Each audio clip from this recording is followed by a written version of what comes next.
प्रिय प्रशिक्षुओं, आज के इस ऑनलाइन शिक्षा सत्र में आप लोगों का स्वागत है। आज का सत्र डीएलएड द्वितीय सेमेस्टर के लिए है, जिसमें प्रथम प्रश्न पत्र के अंतर्गत आज का प्रकरण है आदर्शवाद, आइडियलिज्म। इससे पूर्व में आप प्रमुख और शैक्षिक विचारधाराओं के बारे में अध्ययन कर चुके हैं, तो आज के प्रकरण आदर्शवाद का आइए अध्ययन करते हैं। आदर्शवाद, आइडियलिज्म। ये आदर्शवाद शब्द अंग्रेजी के दो शब्दों से मिलकर बना है, आइडिया प्लस इज या ideal plus is. Idea means विचार और इज्म मीन्स वाद, विचारवाद या आइडियल का अर्थ आदर्श होता है, तो आदर्शवाद। इस तरीके से ये आदर्शवाद दो शब्दों से मिलकर बना है। और जो आइडियल है, इसमें मुख्य रूप से जो इसका मुख्य बिंदु है वो विचार ही है। इसको इसलिए इसे विचारवाद भी कहा जाता है और एल इसमें सुविधा की दृष्टि से बाद में जोड़ लिया गया था। तो इस तरीके से देखा जाए तो विचार ही इसमें मुख्य रूप से उत्पन्न होते हैं और जो इसके प्रवर्तक हैं उन्होंने भी विचार की सत्ता को ही निरंतर माना है। इसी कारण इसे विचारवाद के नाम से भी जाना जाता है, परंतु प्रचलन में आदर्शवाद का ही प्रयोग होता है। यह दर्शन वस्तु के अनेक विचारों, भावों, आदर्शों को महत्व देते हुए यह स्वीकार करता है कि जीवन का लक्ष्य आध्यात्मिक मूल्यों की प्राप्ति तथा आत्मा का विकास है। इसी कारण यह आध्यात्मिक जगत को उत्कृष्ट मानता है और आध्यात्मिक जगत को ही सत्य व यथार्थ रूप में स्वीकार करता है। तो प्रमुख आदर्शवादी जिनके नाम मैंने नोट कर दिए हैं, इन आदर्शवादियों में हैं Brubacher, Ross, Henderson, Berkeley, Hegel, Kant, Plato, सुकरात, फ्रोवेल, पेस्टालॉजी, अरस्तु आदि। तो इन आदर्शवादियों ने आदर्शवाद की अलग अलग परिभाषाएं दी हैं, जो परिभाषाएं आपकी किताबों में उपलब्ध हैं। यहाँ उनको लिख पाना मुश्किल था, अतः ये परिभाषाएं आपको किताबों से देख करके अपना लिखेंगे और तैयार करेंगे। तो इन परिभाषाओं के सार तौर पर हम कह सकते हैं कि आदर्शवाद मनुष्य के आध्यात्मिक पक्ष पर बल देता है, क्योंकि आदर्शवादियों के लिए आध्यात्मिक मूल्य जीवन के तथा मनुष्य के सर्वाधिक महत्वपूर्ण पहलू हैं। एक तत्वज्ञानी आदर्शवादी का विश्वास है कि मनुष्य का सीमित मन असीमित मन से पैदा होता है। व्यक्ति और जगत दोनों बुद्धि की अभिव्यक्ति हैं और भौतिक जगत की व्याख्या मन से ही की जा सकती है और मन के द्वारा सत्यम शिवम सुंदरम की अभीष्ट प्राप्ति ही आदर्शवाद का परम लक्ष्य। तो इस तरीके से ये जो आदर्शवादी हैं, इन्होंने परिभाषाएं दी हैं, इनकी परिभाषाएं आप देखेंगे। आइए और आगे देखते हैं। आदर्शवाद के आधारभूत सिद्धांत, जो बेसिक एसम्पशंस ऑफ आइडियलिज्म है, आपकी पाठ्य पुस्तक में बहुत सारे लिखे हैं। उनमें से कुछ जो मुख्य हैं वो मैंने नोट कर लिए हैं। आइए इन पर थोड़ी सी चर्चा करते हैं। आदर्शवाद का जो पहला आधारभूत सिद्धांत है वो है भौतिक जगत की अपेक्षा आध्यात्मिक जगत का महत्व। आदर्शवाद के अनुसार भौतिक वस्तुएं व भौतिक जगत नाशवान होने के कारण अस्थायी है और आध्यात्मिक जगत सत्य, स्थायी व वास्तविक है।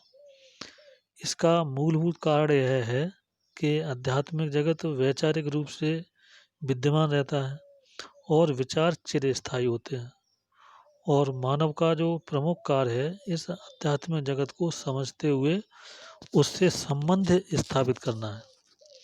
अतः आदर्शवादियों ने इस भौतिक जगत को, इस नाशवान दुनिया को कम महत्व दिया है और वैचारिक या आध्यात्मिक जगत को अधिक महत्व दिया है। दूसरा सिद्धांत है ब्रह्मांड मानव मस्तिष्क में निहित। आदर्शवाद का मानना है कि इस जगत की आधारभूत बातें मानव आत्मा व मानव के मस्तिष्क में निहित होती है। इस कारण यह भौतिक पदार्थों को महत्व नहीं देता है। यह लोग मानते हैं कि मस्तिष्क में विचार पहले आता है और वस्तु की कल्पना बाद में जन्म लेती है। विचार शाश्वत अपरिवर्तनशील होते हैं और ये जगत नाशवान होता है। इसलिए विचारों के माध्यम से ये पूरा ब्रह्मांड मानव के मस्तिष्क में समाहित होता है। अगला आधारभूत सिद्धांत है आपका संसार में मनुष्य ही सर्वश्रेष्ठ है। इस संसार में आदर्शवादियों के अनुसार जड़ व प्रकृति की तुलना में मनुष्य को महत्वपूर्ण स्थान है और इस दर्शन का मुख्य आधार मानववाद है। यह मानता है कि मनुष्य में बुद्धि, तर्क व आध्यात्मिक गुण होते हैं और यह गुण उसे पाशविक प्रवृत्तियों से ऊंचा उठाते हैं और उसके अंदर आत्मानुभूति की क्षमता उत्पन्न करते हैं। आत्मानुभूति के माध्यम से धीरे धीरे मनुष्य ईश्वर का साक्षात्कार करने लगता है और वह नैतिक तथा आध्यात्मिक गुणों से युक्त हो जाता है। यदि मनुष्य से बुद्धि और तर्क अलग कर दिया जाए तो जो मनुष्य है वो पशुओं के समान ही हो जाएगा। अतः विचारवान होने के कारण मनुष्य को सर्वश्रेष्ठ माना गया है। अगला सिद्धांत है मनुष्य और प्रकृति में संश्लेषण। ये जो मानव जीवन की व्याख्या है ये हेतुशास्त्र, जैसा मैंने पहले बताया, टेलियोलॉजिकल बेसिस के आधार पर की जाती है। इसका अभिप्राय है कि मानव जीवन तथा प्राकृतिक प्रक्रिया के समान उद्देश्य होते हैं जिससे यह एक साथ चलती है। इसी कारण मानव और प्रकृति में सदैव समन्वय बना रहता है और दोनों ही किसी एक लक्ष्य की प्राप्ति हेतु एक साथ कार्य करते हैं। इसलिए इस नेचर और ह्यूमन बीइंग दोनों का जो सिंथेसिस है वो बना रहता है। अगला सिद्धांत है ब्रह्मांड की रचना आध्यात्मिक शक्ति द्वारा। आदर्शवादियों का यह मानना है कि यह जो ब्रह्मांड है यह यंत्रवत कार्य नहीं करता है, वरन उनका ये मानना है कि इस जगत की जो व्याख्या है वह यांत्रिक तत्वों के आधार पर नहीं की जा सकती, चूँकि यह ब्रह्मांड एक ईश्वर के द्वारा निर्मित किया गया है और वो जो ईश्वर है वो इंद्रियातीत है, वो इंद्रियों से परे है। ये जो शक्ति है जिसको कि ईश्वर माना गया है ये इंद्रिय गोचर नहीं है और न ही इसका कोई आदि है न अंत है। ये अतीत है और अनंत है, इसका कभी अंत नहीं हो सकता। और अगला है आपका ब्रह्मांड में आध्यात्मिक मूल्यों का महत्व। ये जो यूनिवर्स है ये आदर्शवादी यह मानकर चलते हैं कि आत्मा व परमात्मा इतने सूक्ष्म हैं कि इनको देखा नहीं जा सकता, परंतु इनका अनुभव अवश्य किया जा सकता है। ईश्वर के अस्तित्व को समझने हेतु इंद्रियों की आवश्यकता नहीं होती, वरन उसकी अनुभूति मन व बुद्धि के द्वारा होती है। अगला आपका उद्देश्य है आत्मा और परमात्मा के अस्तित्व को मानना। जो आदर्शवादी हैं वो ये मान के चलते हैं कि आत्मा और परमात्मा अति सूक्ष्म है और ये सत्यम शिवम सुंदरम की अनुभूति कराते हैं। मानव जीवन का उद्देश्य इन्हीं मूल्यों को जानना है। इनका ज्ञान होने पर ईश्वर वो व्यक्ति ईश्वर से अपना संबंध स्थापित कर लेता है और वह इन मूल्यों को प्राप्त करने के लिए अपने व्यवहारिक जीवन में इनका प्रयोग करता है। और अगला आपका उद्देश्य है विभिन्नता में एकता। इस संसार में आदर्शवाद के अनुसार विभिन्न वस्तुओं को जिन्हें हम देखते हैं और ईश्वर शक्ति के माध्यम से इन्हें एकता के सूत्र में बंधा हुआ पाते हैं। ईश्वरीय शक्ति ही है जो इन वस्तुओं का संचालन करती है। आदर्शवाद यह भी मानता है कि मानव जीवन तभी सफल और पूर्ण हो सकता है जब इस जगत में विद्यमान एकता के माध्यम से ईश्वर का अभ्यास या ईश्वर का आभास किया जा सके। अगला आपका है प्रत्यात्मक ज्ञान में आस्था। जो आदर्शवादी हैं वो वैचारिक व प्रत्यात्मक ज्ञान में आस्था रखते हैं। कॉन्सेप्चुअल, प्रत्यात्मक मीन्स कॉन्सेप्चुअल, जो हमारे इंद्रियों के द्वारा कहने मतलब मन और बुद्धि के द्वारा जो कंसेप्ट तैयार किया जाता है उस कंसेप्ट के आधार पर प्रत्यात्मक ज्ञान इनमें आस्था रखते हैं। आदर्शवाद का यह मानना है कि इस जगत को हम तर्क के आधार पर ही समझ सकते हैं। तो इस तरीके से ये प्रत्यात्मक ज्ञान में पूर्णतः आस्था रखते हैं। अगला है आपका व्यक्तित्व के विकास पर बल। आदर्शवाद व्यक्ति को एक आदर्श मानव या पूर्ण मानव के रूप में विकसित करने की बात करता है और कहता है कि व्यक्ति में उन गुणों को प्रतिरूपित किया जाना चाहिए जो उसे एक अच्छा व्यक्ति बनने में सहयोग दे सकते हैं। और मनुष्य ही इस सृष्टि का सर्वश्रेष्ठ प्राणी है, कृति है जिसे कि ईश्वर ने बनाया है। वही अपने बुद्धि और तर्क के आधार पर इस दुनिया को समझ सकता है और उसको समझ के उसकी व्याख्या करने में सक्षम हो सकता है। अगला बिंदु आपका आदर्शवाद के प्रारूप या आदर्शवाद के प्रकार, फॉर्म्स ऑफ आइडियलिज्म। ये आपके कोर्स में दिए गए हैं, आपकी बुक में लिखे हुए हैं और ये 4 प्रकार के हैं या आदर्शवाद के जो प्रारूप हैं वो संख्या में 4 है। और जो पहला प्रारूप है उसे आप देख पा रहे होंगे, व्यक्तिनिष्ठ अथवा आत्मनिष्ठ आदर्शवाद। इसको सब्जेक्टिव आइडियलिज्म के नाम से जाना जाता है। इस आदर्शवाद का या इस आत्मनिष्ठ आदर्शवाद का जो प्रतिपादन है वो ब्रिटिश दार्शनिक वर्कले ने किया है। तो वर्कले के अनुसार ज्ञान के पदार्थ मन पर निर्भर होते हैं। इस प्रकार उनका कोई पृथक अस्तित्व नहीं है और यह विचारधारा भी मानते हैं कि यह विश्व भी मन और उसमें निहित विचारों पर निर्भर है। किसी भी वस्तु का अस्तित्व उस वस्तु के प्रत्यक्षीकरण पर निर्भर करता है और जब तक मन किसी वस्तु का प्रत्यक्षीकरण नहीं कर लेता हम उसके अस्तित्व से अनभिज्ञ रहते हैं। बर्कले का विचार है कि जो वस्तु भौतिक है वह आध्यात्मिक वस्तु को कैसे प्रभावित कर सकती है और विचार के समान विचार के अलावा और क्या चीज़ हो सकती है। यदि मेरा मन मेरे परिवेश के जगत से विचार ग्रहण करता है तो वह जगत विचारों का ही जगत होना चाहिए, यह भौतिक जगत नहीं हो सकता। इसके लिए उन्होंने आत्मनिष्ठ या आदर्शवाद की जो विशेषताएं हैं वो बताई हैं। इनमें वो कहते हैं कि प्रत्येक अस्तित्व ज्ञान के क्षेत्र में निहित है, ज्ञान के परे कुछ भी नहीं है।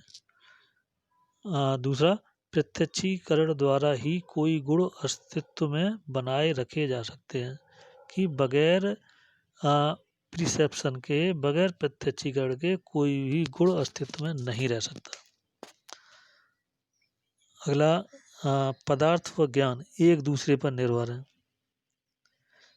और प्रतिमाएं व्यक्तियों पर निर्भर करती हैं।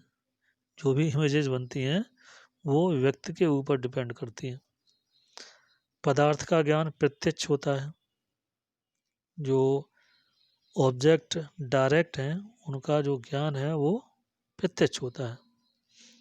ईश्वरवाद पर बल दिया है इन्होंने और भौतिकवाद का बहिष्कार किया है और कहा है कि पदार्थ एक समान नहीं होते, जो ऑब्जेक्ट्स हैं वो कॉमन नहीं होते, भिन्न भिन्न होते हैं। तो इस तरीके से ये वर्कले ने व्यक्तिनिष्ठ या आत्मनिष्ठ आदर्शवाद की संकल्पना की है। दूसरा है आपका प्रपंच आदर्शवाद, फोनेवेनियल आइडियलिज्म। इसके जो जन्मदाता हैं वो कांट हैं और कांट पदार्थ को सत्य नहीं मानते और कहते हैं कि ज्ञान के पदार्थ मन पर निर्भर करते हैं, इस कारण उनका पृथक से कोई अस्तित्व नहीं है। ज्ञान प्राप्ति की प्रक्रिया में केवल संवेदन की स्थिति में बाह्य जगत से मनस की प्रति नहीं होती, परंतु उसके पश्चात प्रत्यक्ष ज्ञान, प्रत्यय ज्ञान और अवधारणा आदि सभी स्थितियों में ज्ञान प्रक्रिया मन के पदार्थ को प्रभावित करती है। आगे कांट कहते हैं कि ज्ञान प्रक्रिया के दो तत्व हैं। प्रथम वह ज्ञान जो अनुभव से पूर्व विद्यमान रहता है और दूसरा वह ज्ञान जो अनुभव पर आधारित होता है। साथ ही ये कहते हैं कि इस ज्ञान की प्रक्रिया में जो तीन शंकाएं हैं वो मुख्य हैं, जिनको कि उन्होंने कहा है कि संवेदन, सेंसेशन, दूसरा समझ, अंडरस्टैंडिंग और तीसरा तर्क, रीजनिंग। तो कांट कहते हैं कि वस्तुनिष्ठ व व्यक्तिगत ज्ञान में समन्वय आवश्यक है और यह समन्वय ईश्वर द्वारा ही संभव है। और इस प्रपंचवाद आदर्शवाद की इन्होंने जो विशेषताएं बताई हैं वो ये हैं कि जो प्रपंच ज्ञान है वह हमारे इंद्रियों पर निर्भर करता है। प्रपंचात्मक वस्तुओं के गुण भी ज्ञान पर निर्भर करते हैं। पदार्थ या वस्तुएं प्रपंचात्मक रूप में प्रकट होती हैं। प्रपंचों का प्रत्यक्ष ज्ञान होता है और प्रपंचों के ज्ञान में मानसिक क्रियाओं को आधार बनाया जाता है। तो इस तरीके से इस प्रपंच आदर्शवाद को कांट ने प्रस्तुत किया है। तीसरा है आपका वस्तुनिष्ठ आदर्शवाद, ऑब्जेक्टिव आइडियलिज्म। इसके जन्मदाता हीगल हैं और हीगल के अनुसार पदार्थ मन से अलग नहीं होते, पदार्थ वास्तविक होते हैं पर वह पूर्ण रूप से मन पर निर्भर नहीं होते। ये भी मानते हैं कि विचार ही सब कुछ है और सब कुछ ही विचार है। कहने का मतलब idea is everything and everything is idea. ये भी मानते हैं कि विचार वस्तुनिष्ठ होते हैं और वास्तविक सत्य परम तत्व व शुद्ध चेतन में निहित है। इन्होंने ड्यूलिज्म का अंत करते हुए कहा है कि आत्मा व वस्तु दोनों ही अंतिम विचार के अंग हैं और यह परम विचार अमूर्त न होकर मूर्त व वास्तविक होता है। हीगल ने इसको और विकासोन्मुख बनाने के लिए ब्रह्मांड को तीन भूगों में विभाजित किया है। पहला जीवित प्राणी, लाइविंग बीइंग, दूसरा नेचर, प्रकृति और तीसरा सेल्फ या आत्मा। और इसी को आधार बना करके ये जो परम सत्य या परम तत्व है उसको मन के विकास के रूप में लेते हैं और पूरे क्रम को विकास का इतिहास कहते हुए कहते हैं कि पूर्ण ज्ञान वही है जो मूल रूप में विरोधात्मकता का सिद्धांत मानते हुए विरोधाभास तक चलता रहता है, जब तक कि सभी विरोधात्मकताओं का समाहार किसी सत्य में नहीं हो जाता। इसके लिए ये एक त्रिपदी सिद्धांत देते हैं कि स्थापना, प्रतिस्थापना और संस्थापना। Thesis, antithesis and synthesis. ये इस बात पर महत्व देते हैं कि व्यक्ति का विकास नैतिक व सामाजिक स्थिति पर निर्भर करता है। उनके अनुसार समूह की नैतिकता, जो कि सामाजिक संस्थाओं में परिलक्षित होती है, व्यक्ति नैतिकता का सही मार्गदर्शन कर सकती है। तो इस तरीके से ये आपका वस्तुनिष्ठ आदर्शवाद, जिसको कि हीगल ने परिभाषित किया है। और चौथा आदर्शवाद है आपका नैतिक आदर्शवाद, मोरल आइडियलिज्म, जिसके जन्मदाता प्लेटो। प्लेटो ने इस बात का प्रतिपादन किया है कि ये संसार में वस्तुओं की अपेक्षा विचार महत्वपूर्ण है, मौलिक हैं, विनाशहीन है, पूर्ण तथा शाश्वत है, और विचार ही सत्य का मूल स्वरूप है। वस्तुएं नाशवान हैं एवं परिवर्तनशील है। प्लेटो ने ही सत्यम शिवम सुंदरम की जो अवधारणा विकसित की थी, और इसी को उन्होंने शाश्वत मूल्य और आदर्शों के रूप में भी व्यक्त किया है। इनका मानना है कि इन तीनों सत्यम शिवम सुंदरम की प्राप्ति ईश्वर की प्राप्ति है। सत्य, शिव और सुंदर की प्राप्ति ही मानव जीवन का सर्वोत्तम लक्ष्य है। और इन्होंने कहा है कि जो सत्य है उसको दर्शन शास्त्र के माध्यम से, फिलॉसफी के माध्यम से, शिवम को एथिक्स नीति शास्त्र के माध्यम से, और सुंदरम की अनुभूति या सुंदरम की प्राप्ति जो हमारी आर्ट्स एंड क्राफ्ट्स हैं, कलाओं के माध्यम से की जा सकती है। और प्लेटो ने कहा है कि आत्मा को अमर, शाश्वत और विनाशहीन माना जाता है, और आत्मा विचारों का ज्ञान प्राप्त कर लेती है। वह मृत्यु के पश्चात विचारों के जगत में पहुंच जाती है, और जो आत्मा पाप करती है वह पुनर्जन्म लेकर के पुनः पुनः इस संसार का भ्रमण करती रहती है। तो इस तरीके से आज हमने देखा कि आदर्शवाद के प्रमुख सिद्धांत और आदर्शवाद के प्रमुख प्रारूप। हाँ, आज का आपका सत्र यहीं समाप्त होता है। आगे की चर्चा अगले सत्र में।